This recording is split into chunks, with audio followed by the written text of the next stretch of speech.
Chers frères et sœurs bien-aimés du Christ, il est ressuscité.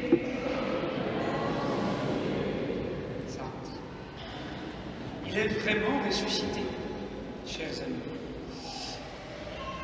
Quelle semaine pascale nous avons vécue. Certains ont pris la neuvaine à la Divine Miséricorde, avec des sépultures dans notre paroisse en ce lieu marquante pour notre communauté chrétienne. Et puis des néophytes nouveaux baptisés dimanche dernier, et puis des enfants en âge scolaire, la vie de l'Église qui essaie de suivre son maître et qui avance. Et nous sommes invités toujours un peu plus à nous raccrocher au Christ et à aller à l'essentiel. Aller à l'essentiel. Si, vous inquiétez pas, c'est Lou. Lou, elle va être baptisée. Voilà. Elle ne tient pas en place.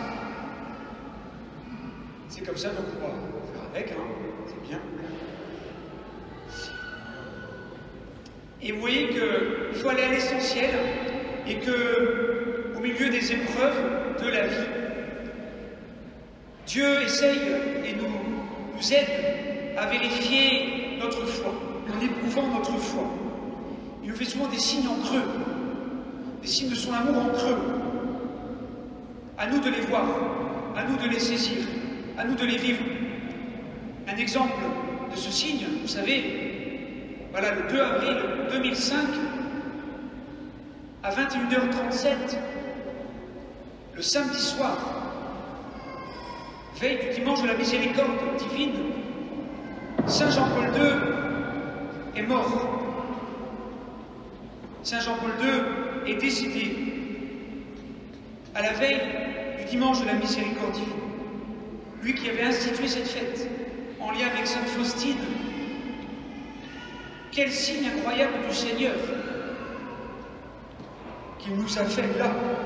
Pour le monde, c'est la mort, le néant, donc une tragédie, et tout sauf un signe de Dieu. Mais pour un chrétien, c'est l'entrée au ciel, le début de la vie éternelle. Dieu qui choisit le moment du départ de cette terre. Et c'est pour nous là un signe de la présence de Dieu. La vie n'est pas toujours là où on la voit, mais plutôt là où on croit. Je vous la redis. La vie n'est pas toujours là où on la voit, mais plutôt là où on croit. Et c'est tout l'enjeu de ce dimanche de la miséricorde divine, chers amis, en cette octave de Pâques, avec cette magnifique évangile des deux apparitions du Christ ressuscité, le soir de Pâques et 8 jours après, aujourd'hui. Il est là au milieu de ses disciples. Il est là au milieu de nous, chers amis. Et Thomas, vous savez que ça veut dire, ça a été encore dit dans l'évangile, jumeau, c'est rappelé 3 fois dans l'évangile selon saint Jean. Ça veut dire que s'il y a cette insistance, il faut bien entendre ce que Dieu veut nous dire. Que chacun de nous, nous sommes le jumeau de Thomas. Chacun de nous est le jumeau de Thomas, chers amis. On manque de foi. Chacun de nous est incrédule. On veut trop voir pour croire. On est sceptique, méfiant, défiant. Pas des pauvres types, en fait, comme les apôtres, comme Thomas. Et vous voyez que Jésus, quand il apparaît, la première et la deuxième fois, il ne leur passe pas de savon. Il n'est pas en train de les réprimander, il n'est pas en train de les engueuler, il n'est pas en train de leur dire bande de pauvres types, de lâches, mais laissez tomber, non, vous êtes bien content de me voir, etc. Non. Il ne dit pas ça. Pourquoi alors? Moi, à sa place, je pense que. Il ne dit pas ça. Il dit 3 fois. Qu'est-ce qu'il dit 3 fois? La paix soit avec vous. Les premières paroles du Christ ressuscité, la paix soit avec vous. Il ne sermonne pas non plus Thomas qui n'était pas là déjà. mec n'était pas là, en plus il ne croit pas, il ne sermonne pas. Tu peux quand même, pas trop. Parce que Jésus ressuscité est vraiment le prince de la paix, le prince de la vie. Et il veut toucher les cœurs avec sa bonté, avec sa tendresse, avec sa douceur. Il veut toucher notre cœur. Et donc vous voyez que le cœur du cœur le plus important, le plus essentiel, c'est ce côté transpercé et ouvert du Christ que Thomas a besoin de voir pour croire. C'est ce côté-là où ont coulé l'eau et le sang quand Jésus est mort sur la croix. L'eau et le sang, c'est l'Esprit Saint. C'est les sacrements. C'est la vie du Christ qui vient nous pardonner, nous guérir, nous soigner. Vous avez vu dans les Actes des Apôtres, ça continue avec Pierre, qui continue la mission du Christ et qui vient guérir.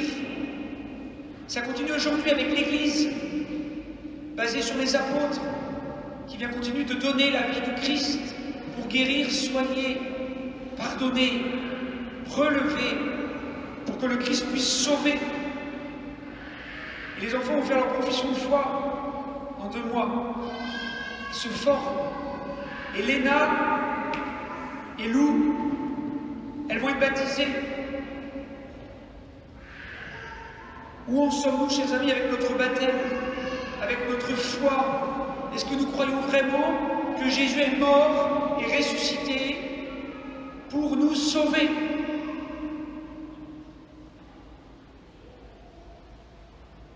Est-ce que nous croyons qu'il est vraiment venu nous pardonner, pour nous diviniser, nous sanctifier et nous donner de partager la vie de Dieu même? Il nous faut, chers amis, recevoir tous les sacrements que l'Église veut nous donner et laisser déployer dans notre cœur, dans notre vie par la prière, le silence, le don de soi, en donnant notre vie comme le Christ. Chers amis, il faut vivre cette radicalité de l'amour du Christ. Hier, je suis allé avec grande joie, hier matin, à l'ouverture du communal de Léon. Alors, je partage ça parce que ça m'a fait un peu rire. Jaune, mais voilà. Alors, j'ai pris un sandwich, j'ai pris un verre de blanc. Et puis, il y a une dame qui est venue me voir qui me dit: on dit que vous êtes intégriste. Alors on a trinqué. Parce que ça ne marchait pas dans les cases. Un prêtre qui prend du vin blanc avec des gens qui ne vont pas à l'église et qui ont dit qu'il est intégriste, ça ne rentre pas dans les cases. Et moi j'aime bien pas rentrer dans les cases. Et ce qui compte, c'est la radicalité de l'amour du Christ pour nous. Alors, s'il faut annoncer cette radicalité du Christ qui meurt et qui ressuscite pour nous sauver, alors oui, je suis radical de l'amour du Christ. Et je veux cet amour intégral pour tous mes frères et sœurs. Et c'est à ça que le Seigneur nous appelle, à avoir la foi dans le Christ, vraiment. Et donc à prier. Alors vous pourriez me dire, je ne sais pas trop comment prier, c'est compliqué. Je ne sais pas comment faire, c'est quoi le mode d'emploi? Eh bien, vous connaissez peut-être la prière du cœur, la prière de Jésus, très connue de nos frères orthodoxes. C'est une petite prière. Seigneur Jésus-Christ, Fils de Dieu, Sauveur, prends pitié de moi, pécheur. Seigneur Jésus-Christ, Fils de Dieu, Sauveur, prends pitié de moi, pécheur. Cette petite prière du cœur, on est invité à répéter sans cesse, à m'enduquer, à mâcher dans notre cœur, dans notre esprit, à invoquer, pour que cela habite notre cœur et que nous mettions notre foi avec notre prière dans le Christ Jésus qui vient nous sauver. Il y a un grand théologien orthodoxe, Nicolas Cavasillas, qui disait: le cœur de l'homme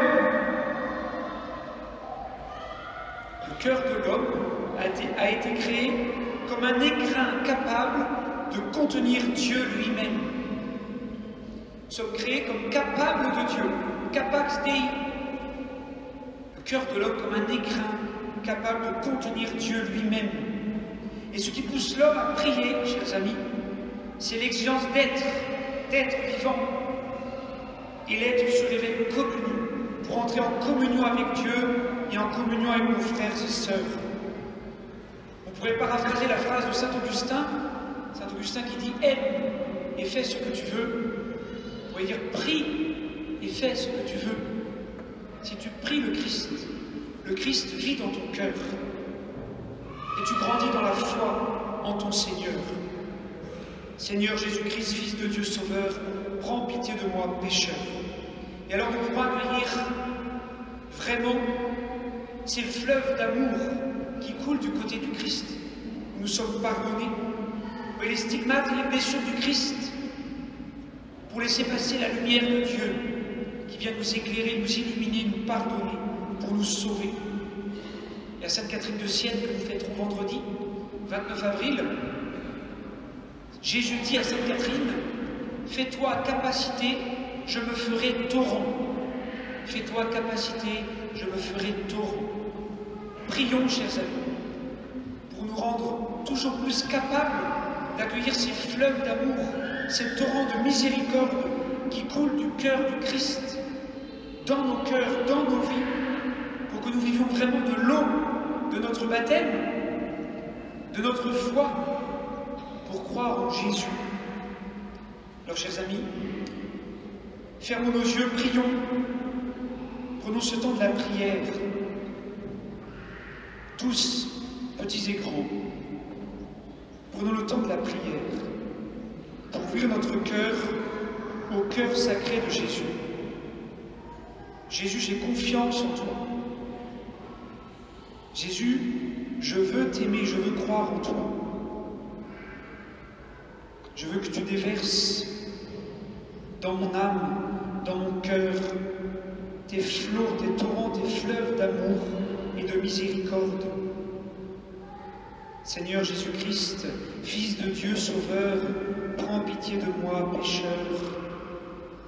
Viens Seigneur me pardonner, viens Seigneur me sauver par la puissance de tes sacrements, par la puissance de ton Esprit Saint, que tu souffles comme sur les apôtres, que tu souffles sur nous, sur moi.